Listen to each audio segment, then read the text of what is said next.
talking about going live. And then I click over to Instagram and I hit go live. And then it jokes on me and tells me we're live. And then I have to go live a second time. Can't do you, boo. We are live. Well, here we are once again with the women of FWA tonight, and we are welcoming our special guest, Kelly Sloggett. Kelly, welcome to us. Give us a little tidbit of information about you and what your company's about. Well, I'm Kelly Sloggett, and I'm the veteran woman owner of NW QuikPull. And I'm sure a lot of you probably already know what NW QuikPull is, but if you don't, it's that blue tripod post puller that works on leverage. It's mechanical, lightweight, easy to use. Everybody can use it. And we're all over the fence industry right now. And I think we got a phenomenal tool.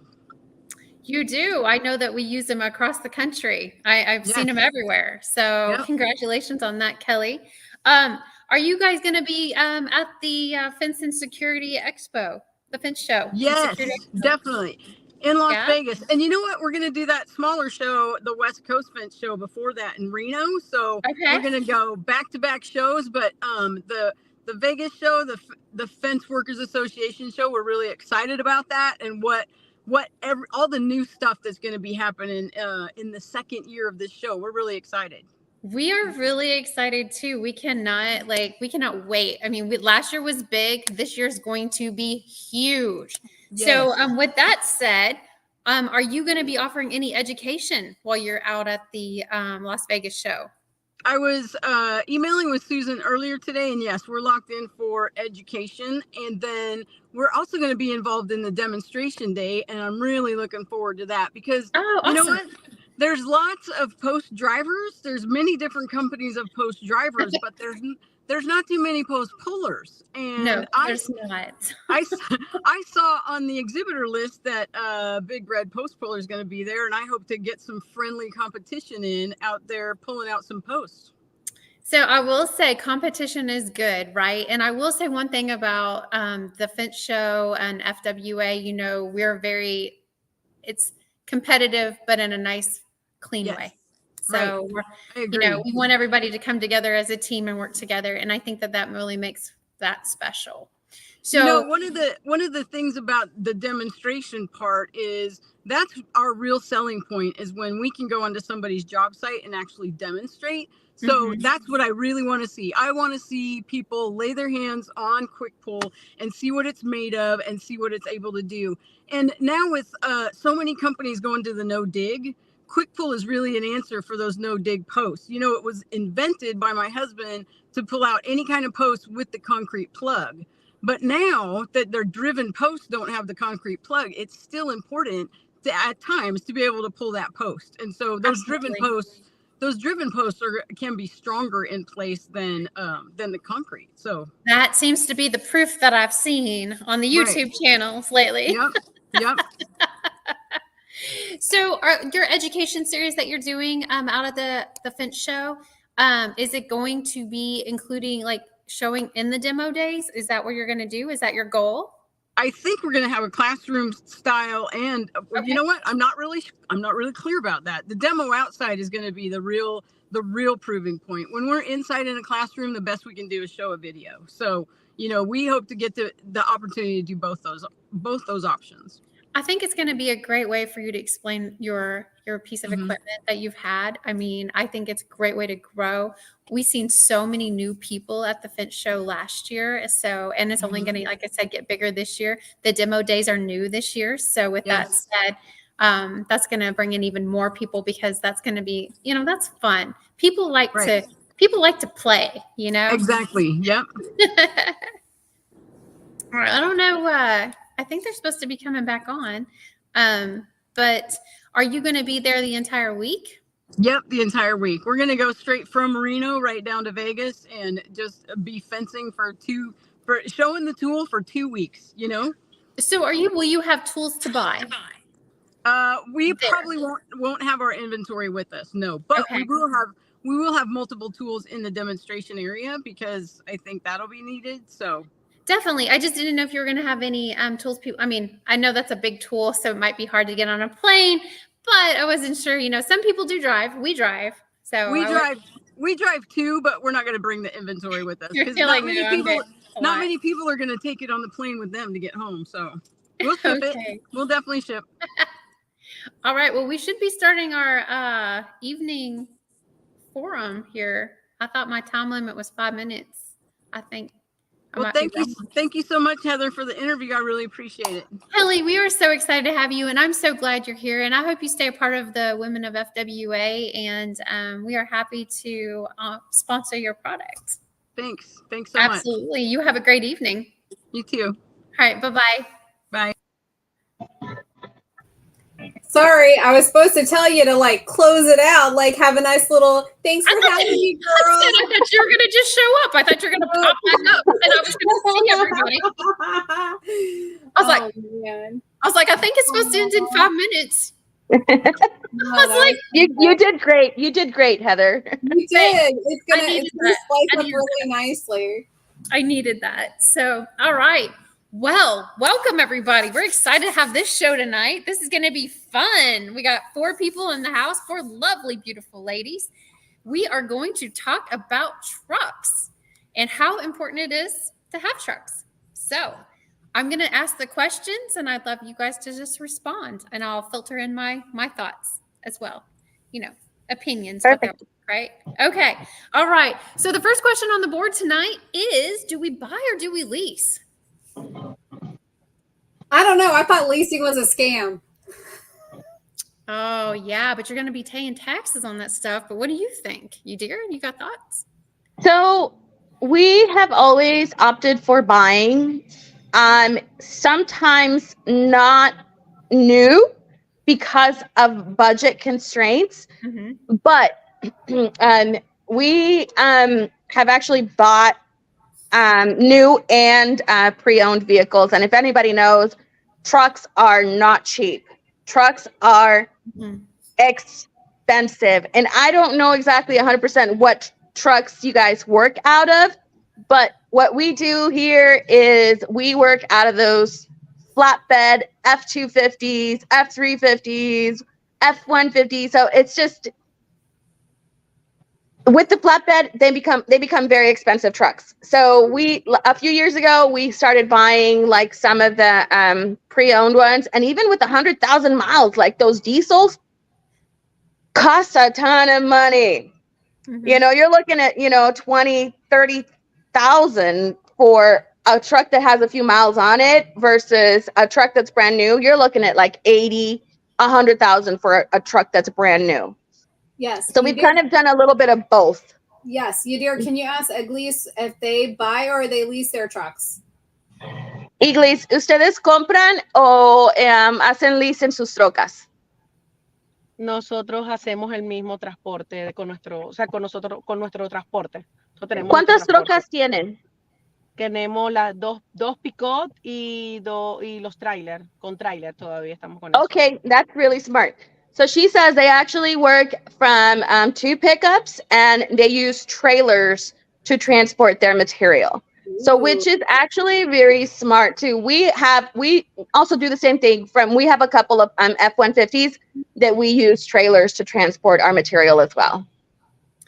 So a while ago you were talking about, and I think that we should talk about this too. We were talking about cost-wise. So for people who are watching our show tonight, on average, what do you think is a comfortable price that people spend on trucks? Do you feel like, I know, right? I mean, but think about it, because we have a lot of new people in the business, and they're like, what if they want to go buy a truck today? So you're probably not going to be buying a 650 because I feel like we want to spend like 30,000, but the reality is or like 200,000. Right, exactly. Yeah. And that's for new. For used, you're still looking at like $100,000 and $120,000 with something like 75,000 miles on it. Yeah. So the other question I have for you guys too, and I know this wasn't one of the questions, but it kind of goes into the buying or leasing thing. But if you lease, you can get new trucks, right off the bat, because you lease it, versus a used truck, which might not have the warranty. And sometimes our guys are hard on trucks. Do you guys have that same problem? They are rough, let me tell you. I mean, a truck that's probably 2 to 3 years looks like it's freaking 10 years. Like sometimes you can't even tell from a 10-year-old truck to a 3-year-old truck because it's just they beat them up, you know? Botox can't fix that, can it? Well, it's like nobody treats your company truck as if it were their own Yeah. at all. A true story. Who let Brian in here? Oh, it's No, Brooke. I'm not part of the truck conversation. Did you not tell him he was barred? Yeah, he's just doing it for fun. Yeah, I agree with Michaela. She said, car prices are insane too. And that's true. And I don't know. I know we were talking specifically about trucks, but like probably most of us economically, it's more responsible to have a car for gas purposes to go and do estimates, right? We actually, so we got pretty lucky right before they went, car prices went crazy in the last couple years, we actually had went out and bought a couple of Chevy Colorados. They're small, they're easy to drive around. The fuel That's is what I drive when I'm in Vegas. They're so nice. Do you drive the Vegas Fence one? No, the littlest one. Oh, the littlest one. Yeah, they're pretty small, so they're economical. But we got pretty lucky that we bought them before those crazy vehicle prices went up. Igles, ¿ustedes los estimados que hacen, los hacen de las mismas trocas o tienen carros donde hacen los estimados?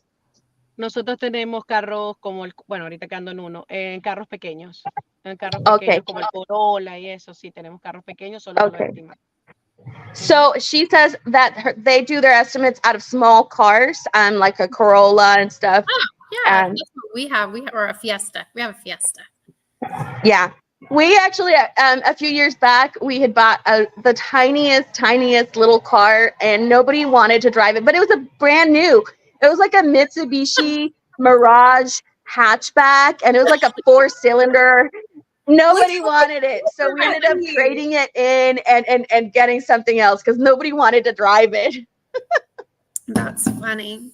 Okay, well, so I know that I want to keep us going because we're like that was a good point. So, but now we want to go into maintenance. What about maintenance of those big trucks, little trucks? Does anybody maintenance themselves on property? Really?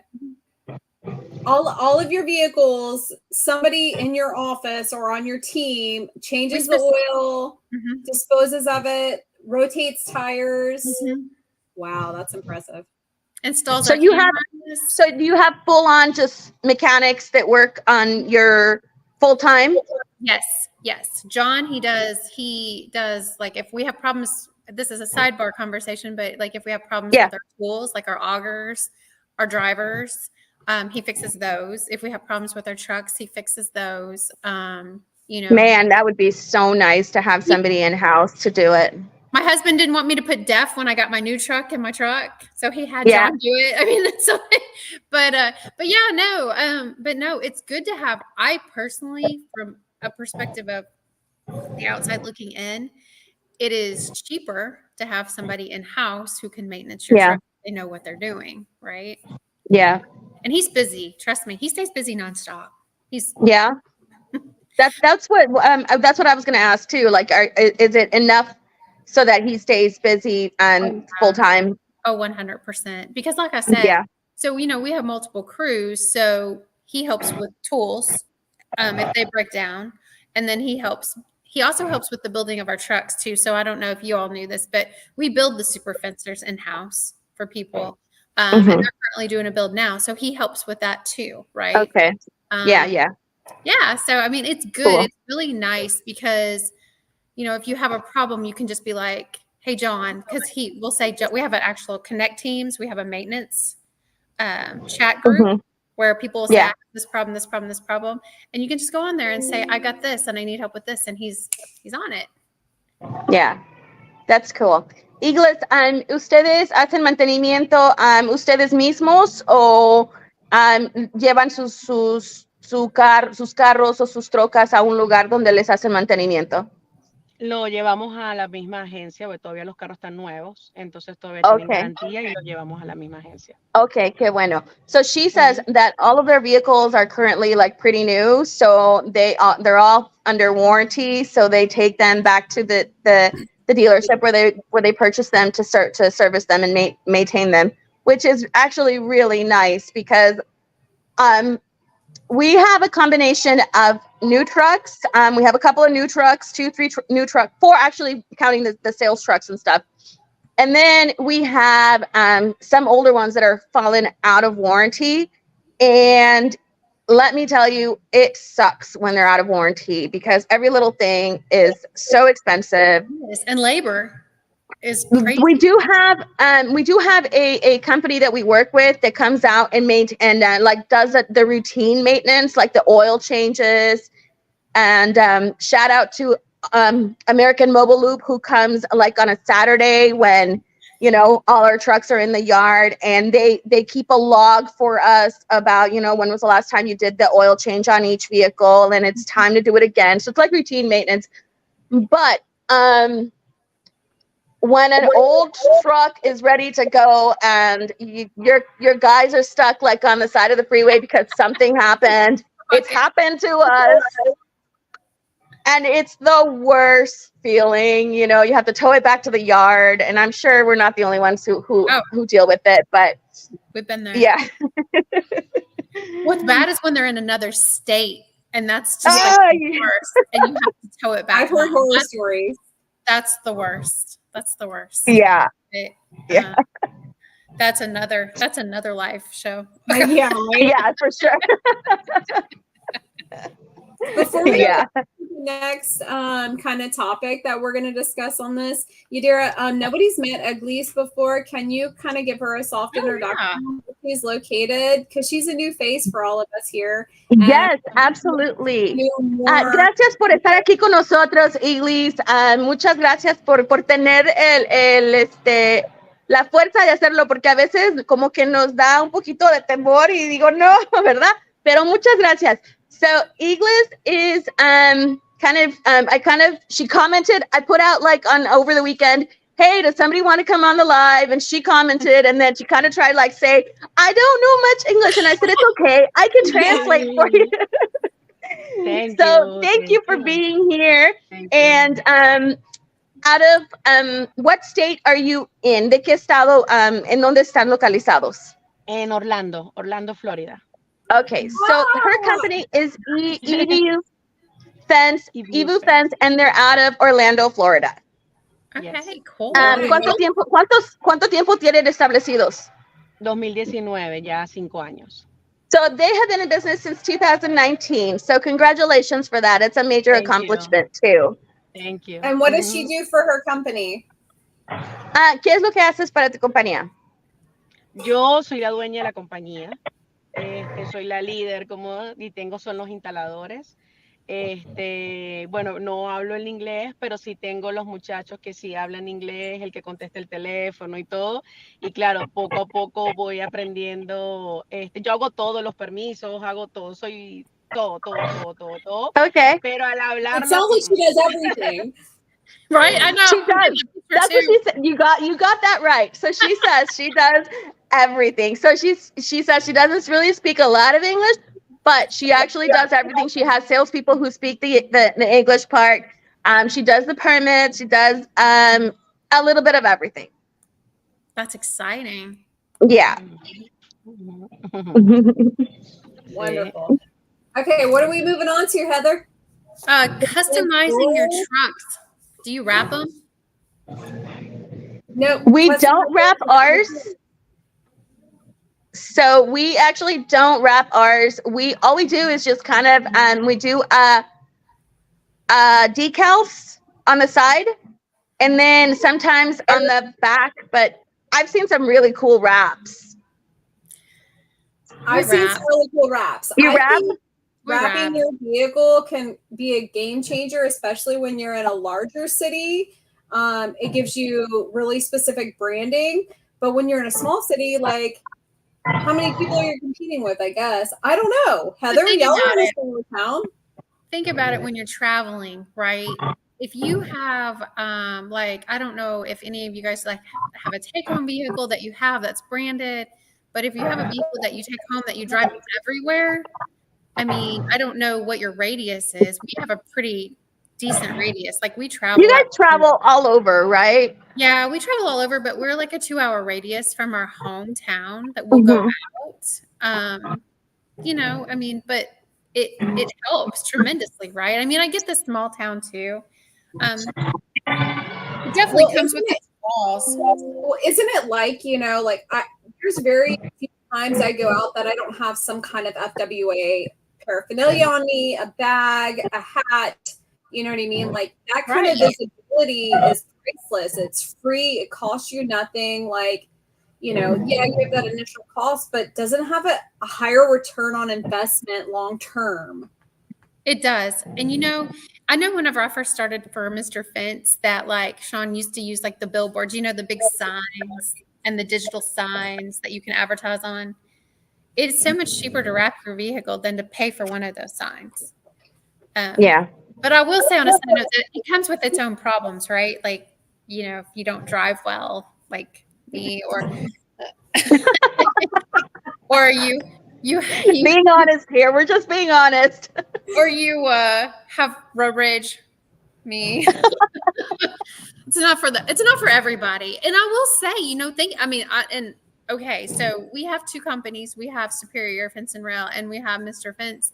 And I will say, you know, our vehicles stand out. And if they don't drive right, I get those calls. Like, I mean, I had somebody call me like about a month ago. They're like, your driver just cut me off, right? But at the same time, too, funny story on the whole wrapping thing is that there was this one time this lady called Mr. Fence and complained and said, your driver, are you telling me my ticker's going? Your driver. No, I'm saying the DOT likes to pick out company vehicles as well. Like you stand out. It makes you a target. It does. Yes. But it was so funny because we have, so on our trucks, and that's a good thing too to talk about, do you have cameras inside your trucks? We can see where all our trucks are. And this lady called and complained about this truck driving recklessly. It wasn't even our fence company. It wasn't even our fence truck. Oh my gosh. Because everybody knows our trucks in town. They associate Fence with Mr. Fence. Yeah. So, I mean, it is a target. It's a target. So it's a catch-22. Yeah, it is. It is for sure. Elise, do you have wrapped vehicles or do y'all have the decals on your vehicles? En sus trocas, ¿a ustedes hacen wrap toda la troca completa o simplemente algunas palabras en la puerta? En las puertas, ¿tú dices la publicidad? Sí, la publicidad. Colocamos los imanes, son imanes que colocamos en las puertas. They use magnets. Huh? Exactly. Yeah. That's what you can remote those. So if you're driving recklessly, you just pull them off real fast. Right. Smart. Sí, aquí tengo. Aquí, ya va. Oh, she's going to show us. Okay. Okay. Nice. That's perfect. Yeah. Yeah, I like it. Oh, Toby's so cute. So we have the same thing, but ours are actual decals that kind of just stays on. So they're not magnets. So but magnets, I'm really surprised with those magnets. They really stay on. You would think like you'd be flying on the freeway and they would fall off, but they don't. Trusted Fence says they actually pull theirs off when they're traveling on highways. I guess that's smart. I've seen a couple of the magnets kind of like start to peel from sun damage, but I want to say JC Gurry has the ones that don't peel or crack in the sun. Oh, did they do car magnets too? I didn't know they did car magnets too. I just thought they did stickers and license plates. I didn't know they actually did the magnets. You know, I didn't know either. Question. I could be wrong. Well, you should ask. I mean, we talked about getting one for the women of FWA. I think they would be great. Yeah. Trusted Fence be going hard out there in the town. Okay, so I love it. How do you guys customize your truck? Did we talk about that? Good. Organization to fit needs. Organization. So, like, I'm thinking of the gate operator world. Like, there are some people who use trucks, but for the most part, a lot of the gate operator and access guys are using vans, like the cargo vans that have like all the compartments inside. They can put their operators inside so they're protected. And like when I say I've been in some Mac Daddy of vans, like from top to bottom, like every part and piece you could imagine. On this side, all their stocking items, control boards, fence words and stuff like that. You know, it's like super organized. Like, and I'm like walking in like loop sealant, loops, you know, tools and you know, like, so the gate operator world isn't as often using trucks as they are using the vans these days. Yeah. So, but yeah, organization is key. Mm-hmm. So the other thing too about organization is, and I don't know if you guys do this and think about it in perspective of a liability issue, but I was talking to Susan a little bit earlier, and a little bit of importance of this is that not only does it help with proficiency and efficiency in the field, right, for your crews to be organized and they know where to go get the tools, but it helps from those tools loosely rolling around in the truck and falling off and hitting the car behind you. Yes. We've had, so, you know, embarrassing to say, but I'm sure it's happened, but we've actually had an auger fall off into the middle of the highway before because it was a new person driving and they didn't have it in there right. So, right. That's the right way to have it in there. What did she say? It happens, you know, sometimes, I mean, we've never had one like fall off and hit anything, but sometimes when you're checking the truck out and you know, they sometimes we have trailers too. So sometimes they might be going out with like, you know, no pin on their trailer. And I'm just like, you just, if it's somebody who's brand new and doesn't know, or, you know, the wrong hitch or the wrong ball and hitch, it's just, if it's somebody that's brand new, it's hard. And like, it does serve that and its efficiency, like Heather says, when all your trucks are organized the same way, we try to keep 2 of everything, you know, so 2 brooms, 2 post hole diggers, 2 wheelbarrows, just in case one of them, you know, you're on the job site, one of them breaks, you know, 2 shovels, one of them breaks. Yeah. So you want it, we try to keep it organized that way, keep our trucks organized that way, and we try to keep the consistency in them. We do too. The other thing to think about too is just as owners, is making sure, you know, equipment's not cheap, right? I mean, if you buy equipment for your trucks, it's not cheap, you know, and that auger that fell off, you know, is like $3,500. Yes. If somebody didn't turn that in and tell us it fell off our truck, we'd been out $3,500 coming back to the shop. Yeah. You know? The other thing we do too is we have a like an Excel sheet that says we have all our trucks labeled like this is 651, 652, right? And then all the equipment has a 1 if it goes to the 1 truck, or a 2 if it goes to the 2 truck, right? So if they're gone and they end up on other trucks, we know they're not supposed to be there, or if they go missing. Yeah. Mm-hmm. Yeah. Igles, ustedes, ¿cómo es que organizan sus trocas? Nosotros utilizamos el tráiler, colocamos primero los posts, los postes, después colocamos el cemento, el concreto en el medio, y después colocamos los piques en la parte de atrás. Y ahí lo pasamos con los straps, las cinchas, no sé si, y lo que son las tapas y eso va en la troca, pues va en la troca. Okay. So because they work out of trailers, she said they load obviously like all their posts and everything and the pickets and everything on the trailers. Anything that's kind of loose, it goes straight on the back of on the bed of the truck. So. Do they have a cage, like a block cage? Pregunta que si tiene cajas el Sí. No, trailer. el trailer No. es totalmente abierto, pero en la parte de atrás sí tiene como una tapa que es como para los piques, pero los piques vienen todos ya con un plástico ya que ya vienen embalados. Ajá. Pero igual le colocamos las hinchas. So she said only on the back, Heather, and the trailer has that thing on the back.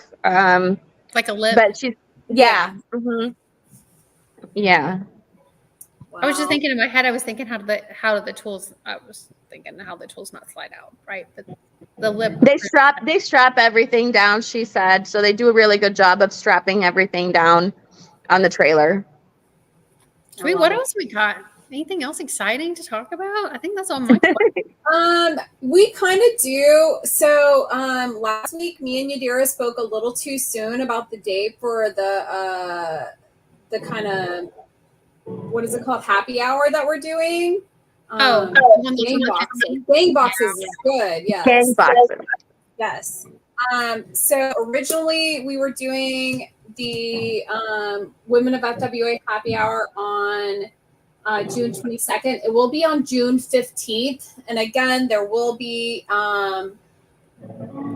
emails sent out, ads posted all over social media, email,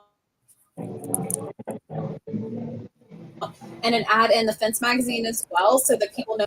We're going to be having some games, some prizes. We're going to kind of like get to know each other with some icebreakers. At least we would love you to come. Primarily Spanish-speaking people, we will put in a group together so that y'all are able to connect and we are able to communicate. But we will be together in a larger group for the games and stuff like that, and we will accommodate both Spanish and English. And if we have to, any other language. Google can do anything we want it to do these days. Thank goodness. Yeah. So I know that's coming up. The next big thing is, Dinner days is like taking off like crazy. Say what? Did our Fence magazine get released? Did our article get released? That one comes out, I think, June 15th in Europe. Not the one for Fence magazine, the one for Europe. I think it's June 15th. Yeah. So that'll be posted as soon as as soon as that goes out. What else is going on, Yadira? I think that's all I had. I think just kind of working hard on making sure the demo days is a success. Right? Story of our lives, huh? Yeah, exactly. Heather, are you still doing your fun run? Yes, we're still doing our fun run, and I have, I think, 3 people that have said that they would come in their uniform. Well, you're gonna have tons of people there. Well, I meant for more of like the patriotic, because of the donation of where it's going for the fire department. And that'll be all the money donated from that will be from the Women of FWA directly to the Firemen's Fund. So we want to make sure we get as many people out there as possible. We can try to do a raffle too. I think we're doing a wrap. I mean, we've got all kinds of stuff on the books. We have a meeting coming up, to make sure that we're as successful as possible. So I'm excited about that. Lisa, are you going to make it? Ask Lisa if she's coming to the fun show. Igles, ¿ustedes van a venir al Fence Show en septiembre? Sí, ya no he comprado, pero sí voy a ir. Sí voy Yay!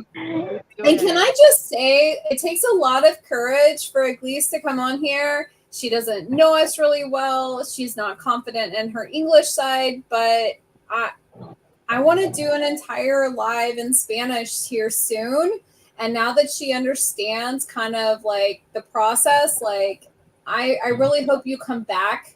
Me too. An absolute testament to people who are nervous and insecure.